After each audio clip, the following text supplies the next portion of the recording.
il n'y a pas de mal. On rentre dans la maison, on réveille ma femme. Hé, madame, où est votre mari? Vous pensez que je n'ai pas réagi? Je me réveille, je me tape la porte. C'est moi son mari après. Il dit, petit, je sais que tu veux défendre ta maman, mais où est ton papa? J'ai dit, moi. Je vais d'abord rappeler que nous sommes à la 6e édition de ce festival-là et c'est le premier festival international à se dérouler à l'intérieur du pays. Donc nous ne pouvons que nous en féliciter par rapport à cela, étant membre de l'équipe organisatrice de cet événement-là. Donc la particularité de cette année, c'est que nous avons réussi à mobiliser non seulement des ministres, mais aussi des honorables conseillers du CNT. Et vous avez vu le public qui était là aussi, c'était vraiment un public VIP.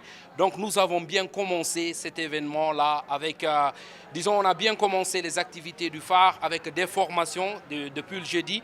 Et aujourd'hui, on a tenu la soirée VIP. Évidemment, c'est ça le souci. Et mon objectif, c'est de vendre. Vous avez vu, Sirimeng, personne ne le connaissait, mais aujourd'hui, vous allez mieux parler de lui. Ce n'est pas moi qui dois parler de lui. Vous êtes la presse. Vous avez vu Marissam, vous avez vu tant d'autres, des jeunes, Papa Ambiance, Kao Koing. C'est ça mon rôle. L'humour, c'est toute ma vie. C'est tout ce que j'aime. Je suis amoureux de... Je suis plus qu'un passionné. Mais pour le réussir, c'est une chose qu'on doit embarquer. Mon grand-père, lui, c'est milliardaire. Mon grand-père, il est milliardaire. Il a 52 fils. Tout ça en Amérique, en France. Avec grand plaisir, satisfaction, rire. Et si on peut en refaire d'autres des comme ça, il n'y a vraiment aucun souci, moi je serai là. C'est intéressant parce qu'il n'y a pas que la capitale. La capitale, c'est vrai qu'il y a beaucoup de monde. Mais faire l'effort de venir voir l'intérieur du pays, c'est quand même une autre dimension. Et ça montre qu'un pays n'est pas réduit à une seule ville, quoi.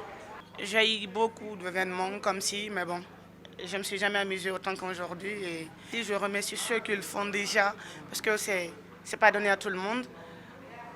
Et je suis vraiment fière et je les encourage. Et tous ceux qui veulent faire partie de ce monde, que Dieu soit avec eux.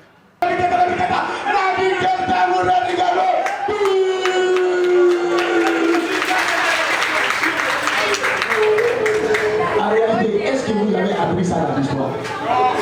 Pourquoi vous applaudissez? On a besoin de pareils événements à l'intérieur du pays. Ce n'est pas qu'à Conakry qu'on a besoin de ça. On a beaucoup plus besoin d'ailleurs à l'intérieur du pays ici.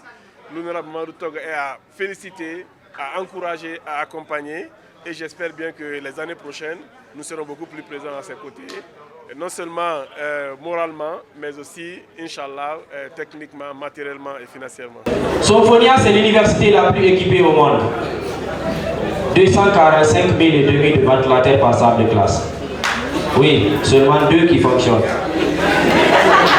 Il faut dire que c'est un peu ça et l'importance de ce festival-là. Il a non seulement créé une liaison, il a donné des ouvertures à des artistes locaux et avec des artistes internationaux. Donc aujourd'hui, pas mal de gens qui sont passés ici sont devenus des hauts cadres. Si nous prenons le cerveau même de ce festival-là, honorable Mamadou Tog, aujourd'hui il est au niveau du CNT. On a eu ici des personnes qui se sont produites au niveau du festival et qui ont eu l'occasion d'aller se produire dans des événements aussi beaucoup plus recommandés, aussi beaucoup plus reconnus. Je parle du Parlement du Rire. On a reçu ici les Goûts qui ont sollicité à ce que les jeunes artistes qui ont fait des prestations ici aillent participer au niveau du Parlement du Rire. Je pense que c'est des ouvertures comme ça que le festival a créé et nous continuons de propulser, nous continuons de mettre la lumière sur les artistes et c'est aussi ça la vocation du festival. C'est Iman, viens à côté de moi. Chacun prend son chat ici. Allez. Viens, reste au milieu.